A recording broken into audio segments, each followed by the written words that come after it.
Bonjour tout le monde, c'est Mamadou Koné et aujourd'hui j'ai décidé de vous parler de 12 conseils que vous devriez toutefois savoir avant de vous lancer dans l'univers du blogging. Alors c'est quoi? Ces 12 conseils, il y a des expériences, mes propres expériences et des études de cas. Donc je vais essayer de vous parler, mais j'ai réalisé ça en fichier PowerPoint comme on présente une conférence et une formation. Donc, je vais vous montrer ces 12 conseils un par un et vous allez bien comprendre parce que c'est très intéressant quand vous débutez d'avoir quelqu'un qui peut vous accompagner parce que si vous faites comme moi, vous démarrez sans des conseils, je pense que ça va vous gêner parce que vous n'allez pas pouvoir avancer assez vite. Donc, j'ai décidé de vous parler de ces 12 conseils qui vont vraiment vous aider. Les conseils aussi sont classés étape par étape, de l'idée jusqu'à la monétisation de votre blog. Donc, les conseils sont classés ainsi de suite. Donc, je vais essayer de vous expliquer ça tout de suite. Donc, c'est parti. Voilà. Donc, on est maintenant sur la formation. Et bien sûr, que vous allez comprendre étape par étape. Alors, maintenant, voilà, c'est bon. Donc, voilà les 12 conseils dont je vous parlais. Et on va aller au premier conseil. Le premier conseil, c'est de partager sur un sujet qui vous passionne, c'est-à-dire le partage de votre passion. Donc là, quand on parle de sujet qui vous passionne, vous devez savoir que on n'a pas un seul sujet qui nous passionne. Souvent, on a plus de 3, 4, etc., etc. Donc, vous essayez de voir lui qui vous passionne vraiment. Vous prenez ce sujet, cette thématique, vous prenez une thématique dans cette passion-là et vous essayez de créer votre blog avec cette idée. Je pense que c'est clair. Sinon, si vous prenez un sujet pour quelque temps ou bien quelqu'un dit quelque chose, vous dites ah oui, moi aussi je vais commencer, ça ne va pas marcher. Parce que quand vous venez dans le blogging, c'est pour des années et des années, pas pour 2 mois, 2 ans seulement. Voilà, c'est pour vraiment un bout de temps. Donc, n'essayez pas de vous limiter à ça. Maintenant, le deuxième conseil, c'est-à-dire je ne suis pas expert. Alors, on se dit je ne suis pas expert dans ce domaine, puis on va se dire ah non, je ne vais pas pouvoir créer mon blog parce que je ne maîtrise pas assez. Et là, moi qui suis là, je vous explique ça, je ne suis pas un professionnel, un blogueur professionnel encore. Parce que mon blog, c'est maintenant que je commence à avoir des revenus, je vous en parlerai peut-être dans d'autres vidéos, mais actuellement je ne suis pas encore expert. Donc c'est comme ça. Quand même, je suis expert par rapport à mes amis qui voient que vraiment j'arrive à faire certaines choses, ils se demandent comment tu fais ceci, cela. Mais moi-même, moi aussi, j'essaie de voir d'autres blogueurs qui ont déjà 10 ans d'expérience. Mais moi, je me dis que non, je ne suis pas expert. Vous voyez, mais ça ne m'empêche pas de parler du peu que je sais. Donc vous devez faire pareil. Ne vous prenez pas, dites que non, voilà, je suis pas expert parce que l'expertise en réalité, ça peut s'acquérir au fil des années. Donc si vous n'êtes pas expert, commencez, voilà. Sinon si je vous dis, si c'est pas des secteurs comme la médecine où c'est réglementé là, tu es obligé d'avoir une certaine expertise avant de parler de quelque chose dans la médecine. Sinon, à part ça, il y a plusieurs domaines, par exemple le sport, la cuisine, la mode. On n'est pas obligé plutôt d'être vraiment un expert absolu. Donc maintenant, le troisième conseil. Quand vous voulez créer un blog, essayez de réfléchir d'abord au format. Quand je dis de réfléchir au format de vos billets, c'est quoi? Et avec l'évolution du numérique, vous voyez qu'il y a plusieurs supports, donc ils nous donnent plusieurs formats. Par exemple, on a les textes c'est-à-dire des articles textes comme dans les journaux, les magazines. On a l'audio, des podcasts. On a des vidéos qu'on peut faire, des vlogs, des tutoriels, et ainsi de suite. Et on a aussi la photo. Vous pouvez publier des photos, et puis si vous maîtrisez un peu le graphisme, la photo va tout parler, quoi, à votre place. Voilà. Mais tous ces formats aussi sont rassemblés dans le texte. Donc si vous voulez démarrer, non, ne vous dites pas je peux pas écrire, ou bien je maîtrise pas l'audio, ou bien la vidéo, non. Le conseil que je peux vous donner, c'est que essayez de vous adapter à tous ces formats. Essayez de maîtriser tous ces formats et puis vous verrez que ça ira. Vous faites un peu de texte, un peu d'audio, un peu de vidéo, et ainsi de suite. Et ce qui est plus intéressant, c'est que quand vous réalisez une vidéo, par exemple, dans cette même vidéo, vous pouvez avoir les 3 autres formats. La photo, vous pouvez faire des captures de la vidéo.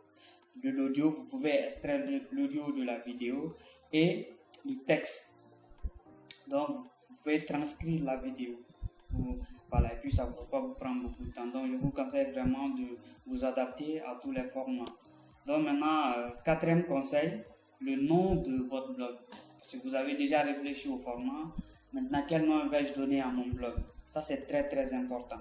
Donc, maintenant, pour le nom, je vous conseille vraiment de trouver un nom qui a un mot-clé, par exemple, de votre thématique. Par exemple, webmamadou.com, c'est, voilà, comme je parle des activités, un peu du web, donc voilà. Et j'ai associé mon nom plus ma thématique et ça m'a donné un nom de domaine. Voilà. Donc, je parlerai après de nom de domaine et vous allez comprendre. Voilà. Donc, maintenant, on va passer à la 5e conseil. Là, c'est très, très important. J'ai dit bien très, très important. Quelle plateforme choisir? Parce qu'il y a plusieurs plateformes de blog. Mais aujourd'hui, de nos jours, je vous conseille vraiment de bien réfléchir à ça. Parce qu'il y a des plateformes, si vous créez votre blog, arrivé à un certain moment, vous aurez des problèmes.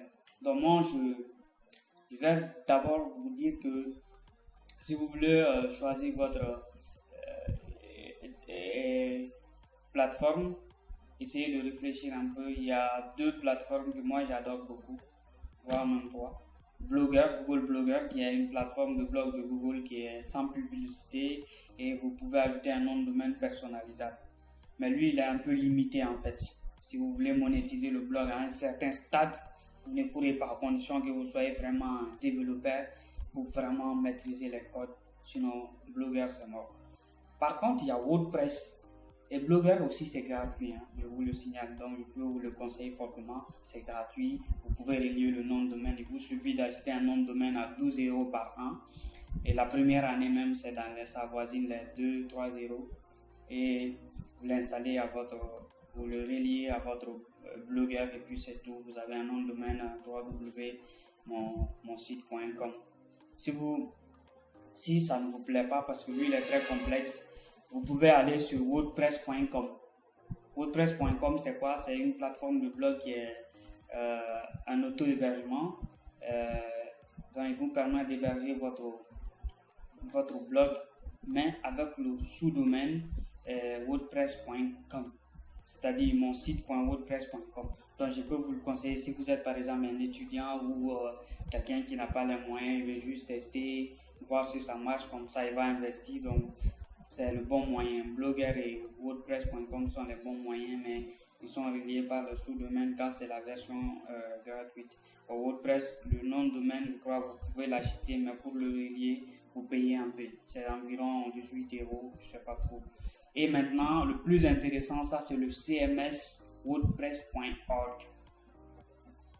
Le CMS, bon, pour ceux qui ne savent pas ce que c'est que le CMS, c'est Content Management System.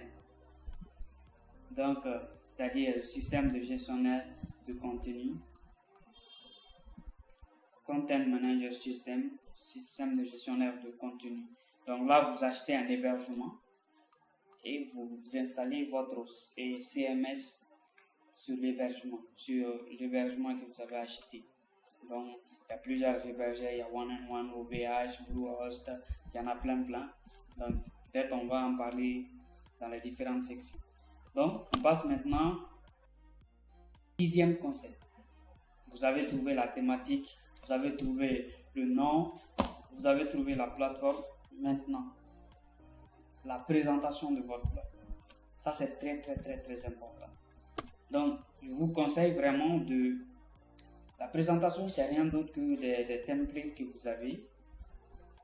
Donc, vous allez voir les designs. Si vous n'êtes pas un web designer, c'est mort. Mais il y a des modèles, il y a des templates qui sont là, des thèmes que vous pouvez installer pour rendre joli votre site. En disant que quand le visiteur vient, il peut cliquer, il y a les rubriques qui sont au menu, il y a tout est bien structuré, l'article, la mise en page est bien faite. Là, ça vous demande des modèles. Et c'est très important parce que les modèles, si vous installez un modèle aujourd'hui, demain vous faites une recherche, vous allez voir un autre modèle, ainsi de suite. Moi, au début, ça m'a eu. Donc, moi, je vais vous donner des conseils pour choisir les modèles. Comment choisir facilement un modèle adapté à votre thématique. C'est-à-dire, c'est comme si ça va répondre à votre image. Allez voir le www.webmomadou.com. Vous allez voir que le modèle il est très bien structuré. Si vous allez aussi sur www.actudroit.ml, vous allez voir que c'est pareil. Donc, voilà. Dans le modèle, vraiment, je vous conseille de réfléchir sur le design de votre blog. Le 7e conseil. Maintenant, vous avez installé le blog, tout est là, voilà. Vous allez réfléchir à animer, mais vous avez un certain niveau de sécurité un peu moyen. Donc, vous devrez penser à sécuriser votre blog, un grand niveau de sécurité. Alors, cette sécurité dépend en fait de votre blog, de la plateforme plutôt. Par exemple, sur Blogger, il vous suffit juste d'avoir un mot de passe-fort. Et puis Blogger, lui, ça va.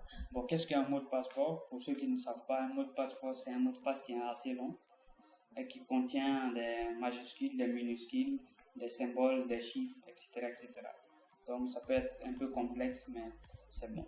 Mais si vous êtes sur des CMS comme WordPress, Drupal ou bien Joomla, là, il y a plusieurs manières. Par exemple, si vous maîtrisez les codes, vous pouvez faire assez. Mais si vous ne maîtrisez pas les codes, je vous conseille d'installer des plugins. Voilà. Dans les plugins, il y en a plein. Il y a Login Admin, il y en a, etc. Il y en a plein sur WordPress que moi j'utilise fréquemment. Donc, on va passer au 8e conseil. Organisez votre vie de blogueur car vous pouvez devenir entrepreneur et si vous n'êtes pas organisé, c'est mort. Donc, qu'est-ce que vous devriez faire pour l'organisation? Alors, parce que je ne sais pas si vous savez que quand vous rentrez dans le réseautage, c'est une activité qui est extrêmement chronophage.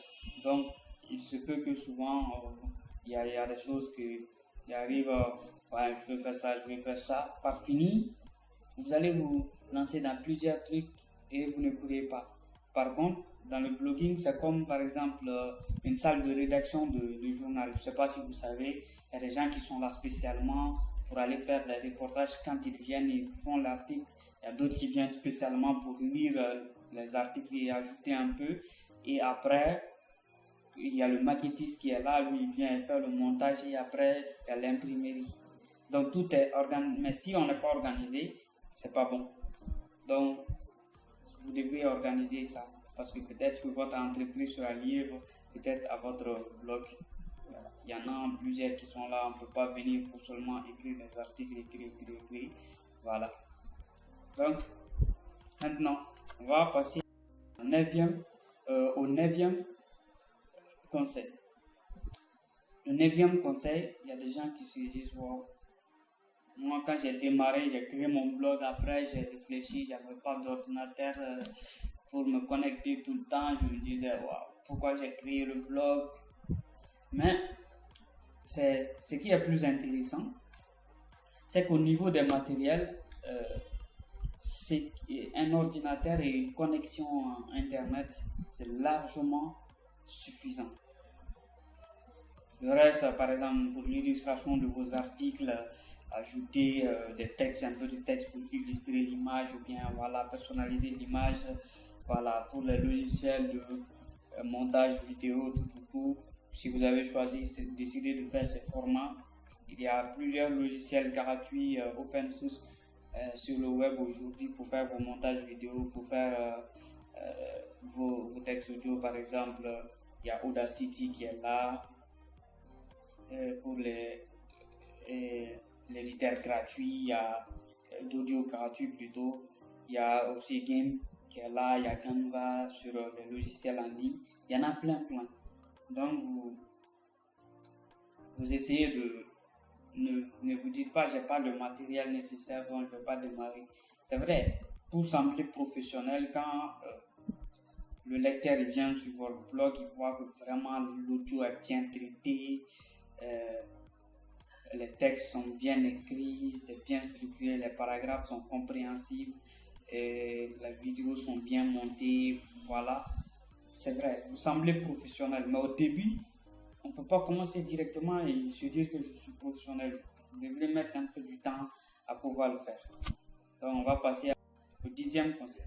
Le 10e conseil, c'est la procrastination. Vous avez créé le blog, vous avez les matériels nécessaires, mais vous n'arrivez pas à publier des articles, à vous organiser. Parce que même pour avoir plus de trafic, là, quand il n'y a pas assez de contenu, c'est un peu compliqué. Le SEO et tout, on ne peut pas en parler. Donc, votre contenu. Savoir, d'abord, je vais vous parler du mot procrastination parce que je pense qu'il y a des gens qui ne savent pas ce que c'est. Alors, la procrastination, c'est le fait de remettre systématiquement ce qu'on a à faire à demain. Voilà, je voulais faire cette vidéo pour vous montrer les 12 conseils. Je me dis, oh, il y a cette partie-là que je dois mettre ou bien je laisse. Ça tue le blogueur. Ça tue vraiment le blog. Dans le networking, vous devez être vraiment très fréquent sur votre blog, sinon ça ne va pas. Mais, et à côté, si c'est pas le côté de la productivité plutôt, ça peut vous aider à produire de bons contenus, la procrastination. Parce que quand vous commencez la rédaction d'un article et que vous laissez ça demain, peut-être au cours de la journée, vous allez réfléchir sur d'autres idées. Ah oui, il faut que j'ajoute ça dans le paragraphe 1, il faut que j'ajoute ça dans le paragraphe 2, pour conclure, je dois ajouter ça. Vous pouvez réfléchir à ça avant de publier votre article. Et puis, le fait que vous avez laissé à demain, vous pouvez relire un peu plus pour corriger un peu des fautes d'orthographe, parce que moi-même, j'en fais plein, même dans ce document. Ben, voilà. Donc, c'est très important de procrastiner souvent, mais ne faites pas ça votre travail. Essayez d'être régulier, publier vos articles et puis c'est tout. 11e conseil que je vais vous donner, c'est de penser à monétiser votre blog. Alors là, bon, pour ceux qui ne connaissent pas le mot monétiser, il y a déjà monnaie là-dedans. Donc la monétisation, c'est le fait de chercher à gagner de l'argent avec le blog. Donc il y a plusieurs stratégies d'avoir de l'argent avec le blog.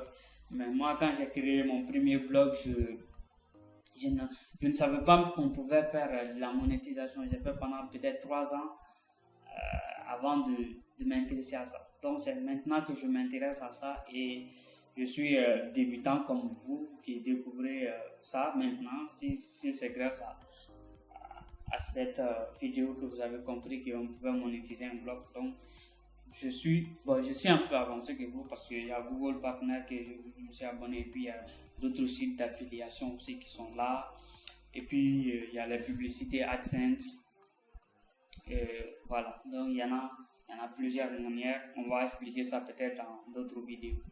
Donc mais avant de monétiser votre blog, sachez que il y a des côtés juridiques parce que il y a des pays où les règles sont très prises au sérieux. Donc, vous devriez penser à ces règles-là. Vous dites que non, si vous commencez à gagner des revenus, vous devrez déclarer, il y a un certain pourcentage qui doit être attribué au statut que vous avez, donc vous devrez payer ces sommes-là. Donc ça dépend des pays, mais voilà. Le 12e et dernier conseil, quand vous voulez avoir plus de popularité, même si vous monétisez votre blog pour avoir plus d'argent, il faut que votre blog soit visible. Et si vous ne maîtrisez pas les techniques du SEO, SEM, sur le CMS par exemple, ça ne sera pas aussi facile. Donc ces termes SEO, SEM, ce sont des termes qui sont un peu compliqués pour un débutant, vous n'allez pas comprendre. Moi-même, à mes débuts, je ne comprenais pas. Comme je vous disais, les médias sociaux, c'est quoi? Vous créez des profils sur les différents médias sociaux. Il y a Facebook, il y a Twitter, il y a Instagram, il y a Pinterest, il y a LinkedIn, etc., etc. Et vous partagez vos articles. Donc, sur ces médias sociaux, vos amis qui sont là, ils peuvent partager et vous allez avoir des abonnés, plus de mentions j'aime. Et comme ça pourra vous aider. Ça pourra aider votre blog à avoir plus de visibilité. Donc, je pense que cette formation est finie. Alors, pour ceux qui ne me connaissent pas, mais voilà. Donc, vous pouvez me suivre sur les médias sociaux, comme je vous avais parlé tout récemment. Donc, tapez fb.com/webmomadou, sur twitter.com/web-du8momadou, LinkedIn, vous mettez LinkedIn/in/webmomadou, vous allez me retrouver ça aussi. Vous pouvez saisir ce lien directement dans la barre de recherche de votre navigateur, et comme ça va vous rediriger vers mon compte Google+, parce que c'est une suite de chiffres qui sont là, donc j'ai pris un lien pour vous comme ça. Et vous pouvez me suivre aussi sur Instagram, sur webmomadou. Voilà. Donc c'était un très grand plaisir pour moi de vous expliquer vraiment ces 12 conseils. Et n'hésitez pas à aller sur webmomadou.com si vous n'avez pas compris quelque chose. Vous pouvez voir tous ces liens qui sont ici et essayer de me contacter sur n'importe quel média social. Je vais vous répondre avec beaucoup de... Voilà, je vais vous répondre. Donc, c'était ça. N'hésitez pas à partager cette vidéo autour de vous. Et je vous invite à vous abonner à ma chaîne YouTube et aller aussi sur les différents médias sociaux et abonnez-vous, parce que je vais publier très généralement des vidéos sur plusieurs thématiques, par exemple l'entrepreneuriat des jeunes, surtout en Afrique, et du graphisme aussi. Comme vous voyez, ce genre de montage là, ça demande beaucoup de réflexion, et puis voilà, donc je maîtrise un peu ça aussi, donc je vais vous expliquer au fur et à mesure des temps. Donc je vous dis merci et à très très bientôt.